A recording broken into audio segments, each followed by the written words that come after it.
As I mentioned a couple of weeks ago, the advent of television was vital to the success of professional wrestling, helping it move from the carnival circuit into the American home. And in a happy coincidence, along with televised wrestling, the sitcom made its debut in the first year of TV's existence. From the very beginning, Hollywood saw dollars waiting to be grabbed and have been using pro wrestling to entertain its viewers without actually having to promote wrestling itself ever since. It's even happening as recently as today, as fans saw in the first season of Fuller House. Props to Candace Cameron for doing her own stunts, by the way. As times have changed, so too has the treatment and presentation of wrestling on television. This week we're looking at wrestling in sitcoms through the ages. Just a heads up, because the focus here is on sitcoms, that means I won't be talking about dramas like those episodes of Baywatch that starred guys from WCW and the WWF. Believe me, those will be touched on in great detail at a later time. Also, I'm going to refrain from talking about cartoons with wrestling episodes as well. There are enough examples of that for its own review. Now let's begin.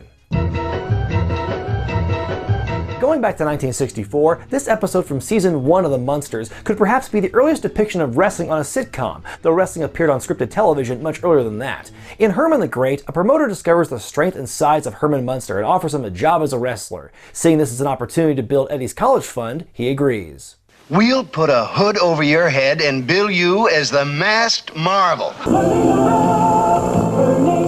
The wrestling is treated as legitimate, though there is a worked element as well, in that Herman keeps throwing matches for his opponents after hearing their sob stories, which they use against him knowing they could not legitimately overpower him. Every wrestler in this episode was portrayed by a real-life worker who was credited under their ring name, keeping the spirit of kayfabe alive. Come and listen to a story about a man named Jed, a poor mountaineer, barely kept his family fed. That kayfabe died 4 years later with the release of a 2-episode arc on the Beverly Hillbillies. In The Wrasslin' Clampets and The Great Tag Team Match, wrestling is presented as an over-the-top, ridiculous show, with some story elements that may sound familiar to fans of a certain regional wrestling promotion. Well, Mama's sick and my daddy's crippled and I just gotta save the home place from that mean old banker. Yes, yes. The farm is for sale. Also, the name of the farm in this story is the Donnybrook Farm. I mean, a play on Donnybrook? That's pretty clever. After witnessing a fellow Kentucky farm girl being bullied by the Boston Strong Girl, Granny storms the stadium and takes out the heel herself. She's a stunt granny. Never gets old. In the next episode, the promoter's trying to find out who this mystery interloper is, which is pretty funny considering there's no mystery who the promoter is. That is, if you watch a lot of classic cartoons. That's what I get for taking a topless waitress and giving her a chance to become an actress. Never do! Yes, the promoter's played by Alan Reed, the original voice of Fred Flintstone. And I think we all know how Fred would do in that role. From now on, you're enemies who can't wait to tear each other's heads off. In a family-friendly way, of course.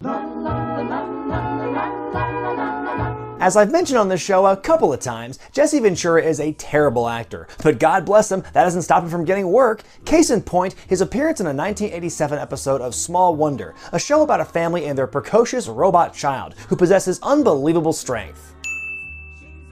In this episode, the body plays Wally the Wimp, an old college friend of Joan, the matriarch of the show's family. According to the show, before he bulked up and became Jesse Ventura, Wally was mercilessly picked on back in college by none other than Joan's future husband, Ted. Jesse exacts a bit of revenge on Ted for the years of torment, until Vicky saves the day with some quality special effects. Slam! Look at Jesse putting over a cruiserweight. How forward-thinking of him.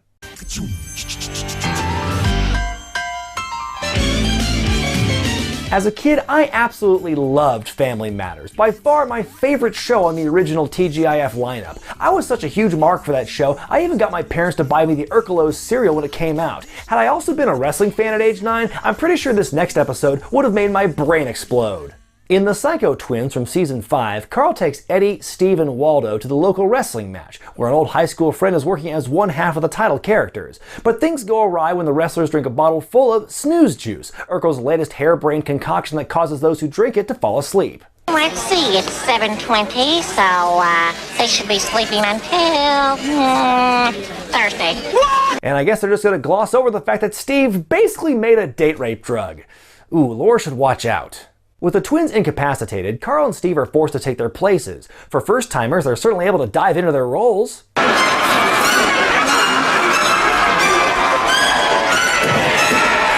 Their opponents are the Bushwhackers, who take it easy on Steve and Carl and make them look good. But the good fortune of the Psycho Twins changes when Steve casually tells Luke that Carl's a police officer. My brother and me, we hate cops! The boys work themselves into a shoot, brother, as Eddie and Waldo jump in to make the save and cause a riot. This is actually one of my favorite wrestling-themed sitcom episodes. The in-ring stuff is treated lightly, but it's not just a 1 or 2 shot gag, as the wrestling actually goes a decent length. And although it looks pretty silly, believe me, it's gonna get a lot sillier.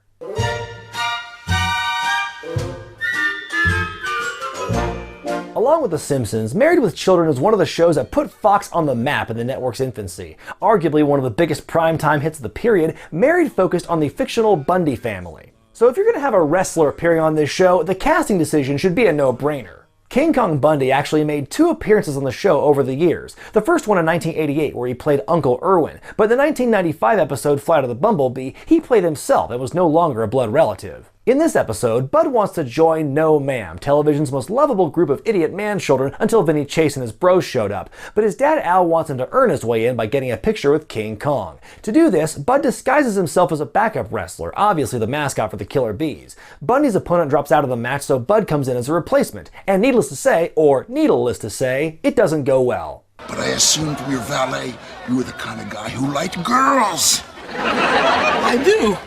Then prepare to become one. Bud finally gets his picture, but is still refused into No Ma'am after a newly instituted no wrestling policy after Al and his friends discovered what wrestling does to their ladies. See, we learned tonight that wrestling on TV leads to wrestling at home.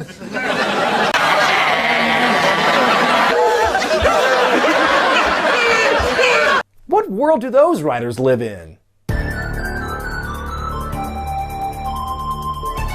Boy Meets World was a true gem of family television in the 90s. It had great writing, a talented cast, and a writer who was obviously a wrestling fan, since Big Van Vader was once, twice, 3 times a guest star, playing the father of bully turned ally Frankie Stachino Jr. His first appearance has him taking part in the most ludicrous high school wrestling match in history. We're going to talk about his third appearance, 16 Candles and 400-Pound Men. In this episode, Vader is displeased to learn that his son Frankie is more interested in writing prose than wrestling bros. You and that poetry. You could have been somebody. You could have been a sumo. Frankie asks Corey to help teach him the art of managing in an attempt to win back his father's affection. This leads to the boys all managing Vader against Jake Roberts, with color commentary by the most recognizable athlete in the world today. But Corey finds himself double booked, as Topanga's Sweet 16 is happening at the same time, and anyone who watched that show knows how much Corey wanted Pang's Tang. Hijinks ensue as Corey and Sean run back and forth between the match and the party. They do this a lot here, meaning either the wrestling is in the same building as the party, or Jake and Vader are wrestling in an Iron Man match, and there ain't enough uppers in the world to make that happen for the Snake. After getting some awesome advice like counter Jake's DDT and don't get pinned, Vader wins the match and a shot at the championship, and learns to love his son, the poet. Boy, Cheatham the One-Eyed Midget really changed for the better as he got older. All the little chicks with the crimson lips go Cleveland rocks, Cleveland rocks. In 1999, the Attitude Era was in full effect, so it only made sense for the stars of the WWF to branch out. In what would be the foundation to a future Hall of Fame career for the star, the Drew Carey Show featured Triple H in one episode as the Disciplinarian. No, not that Disciplinarian, though I guess that explains why they had the same finisher. The Disciplinarian's a champion at a wrestling organization that goes unnamed throughout the episode, even though there are lots of clues, some less subtle than others. He eventually agrees to endorse Buzz Beer, the drink that Drew and his friends have made. I mean, and you want to try it. I mean, we know you're a man of principle and you wouldn't endorse something you don't like. No, Hunter, up. Spit up. The Disciplinarian begins dating Kate and is soon taken on an epic bender in Atlantic City, which ends in hilarious off-camera fashion. I was arrested for wrestling naked with Hercules. Turns out, it was a statue at Caesar's Palace. Triple H warns viewers to not drink the beer that kicked his ass, only for the Streisand effect to take hold as everyone wants a taste. Hooray for bad decisions.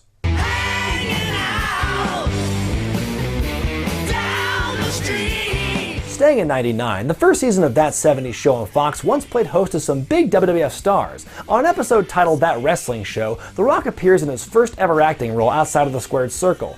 Here he plays his father, Rocky Johnson, wrestling for another unnamed promotion.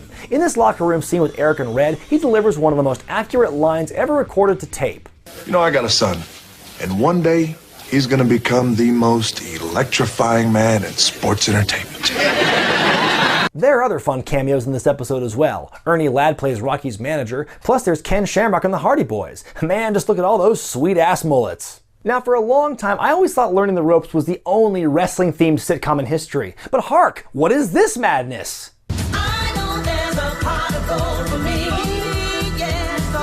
Did you know that the WB once aired a sitcom in 2000 called Nikki, a show about a Las Vegas showgirl married to a pro wrestler with the unfortunate nickname of the Crybaby? Did you also know the show lasted for 2 whole seasons? That actually makes this the preeminent wrestling sitcom. Wrestling was often the show's B-plot, but when the sport took center stage, the writers weren't afraid to drop some nuclear-level truth bombs. You ever think about what you're gonna do when you retire? Well, I'll be in the ring till they throw my withered carcass in a bag and drag me to the dumpster. You don't have to keep working, right? I mean, you must have a lot saved up. You've been wrestling forever. You can't save unless you're one of those guys that make the big money. By the time I realized I wasn't one of them, it was too late. The episode we're looking at today features Kevin Nash as a womanizing wrestler called the Big Easy. Huh, weird. I thought he played basketball for Tennessee, not Tulane. In this episode, Big Easy goes off script, abducts Nikki after a match, and takes her back to his hotel room. And in a normal world, this is where he would be arrested. Though Nikki is intimidated at first, the Big Easy reveals that he's actually gay, and it's handled in a surprisingly tasteful manner. You can't ever be honest about who you are. I mean, I'd come out tomorrow, I don't give a damn, but, just the league's worried how the fans might react. While Nikki understands his struggle, her Angus Young cosplaying husband thinks it's a ploy by Big Easy. Nash is forced to prove himself in a live in-ring demonstration, leading to some creative commentary. How cruel! How outrageously heterosexual! Yeah, wrestling has to deal with that stigma enough, thank you very much. He's the president in residence, he's kind of in charge, he's got the whole country saying, that's my Bush. Remember when making fun of the president didn't always lead to headline news? Our next entry is from That's My Bush, a short-lived sitcom written by the creators of South Park. Rumor has it Trey Parker and Matt Stone were going to make a show about Al Gore had he won the election in 2000, but let's be honest, that wouldn't have been nearly as entertaining. That's My Bush wasn't a typical sitcom, but rather an all-out parody of the genre, complete with cheesy characters, cheesy premises, and cheesy catchphrases. Oh, one of these days, Laura, I'm gonna punch you in the face! What made the show stand out was that it took place in the White House, so the added context of the leader of the free world and his staff getting involved in these wacky shenanigans added a level of absurdity to it all. In what would be the final episode of the series, George W. Bush is pinned for losing a vital Middle East treaty and is talked into resigning. He takes a series of odd jobs before becoming a mass professional wrestler called the Mysterious Loser. Used to be president, now he's a wrestler. You won't believe where he's headed now. White House wrestler. You would totally watch that show, yes you would! The episode ends with the revelation that Dick Cheney had framed Bush in a power play to become the president. But instead of facing any criminal charges for his actions, Cheney begrudgingly returns to being the vice president and everything's all hunky-dory once again. Oh boy. What a wacky 2 days that was, huh? Oh, you have no fucking idea how wacky it's gonna get. Now, in a post-9/11 world, few companies have been as troop-friendly and as patriotic as WWE, and there's no other group out there that does as much for the troops. There isn't any. You can't convince me otherwise. We wrap up this review with The Gang Wrestles for the Troops from Season 5 of It's Always Sunny. The gang thinks that people aren't doing enough for the troops anymore, so they decide to put on a wrestling show for their benefit. If you've ever wondered what it would be like for the worst people in the world to put on their own wrestling show, you get a pretty good idea here. Desperate to find an actual wrestler to anchor this thing, Mac, Dennis, and Charlie recruit Domaniac, played by Roddy Piper. The Hot Rod's portrayal of a mentally unstable, washed-up worker makes Mickey Rourke look like Mickey Mouse. You remind me of my kids. Oh, you got kids, Maniac? Nah, not anymore. The rest of the episode is chock full of the awkward hilarity that is the show's trademark. For example, Dee insists that she's seen the national anthem at the show in order to win back an army veteran she met online, but then didn't want to be with because she saw him in a wheelchair, only for it to turn out that he was only in one because he hurt his ankle. You know, you should probably watch the whole episode to really appreciate the humor. We also get another one of the gang's infamous musical numbers, and Frank famously takes on the role of the trash man who eats garbage to get heat. Oh, and he almost kills Rickety Cricket at the end of the episode, so there's that.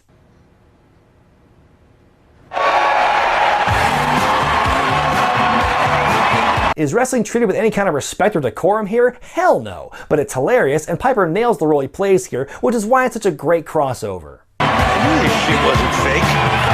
Got any other sitcoms that I missed? Let me know in the comments section below. Be sure to thumbs up this video if you like it, subscribe to Wrestling with Regret, and buy the t-shirts at ProWrestlingTees.com. I'm Brian Zane, and I'll see you next time.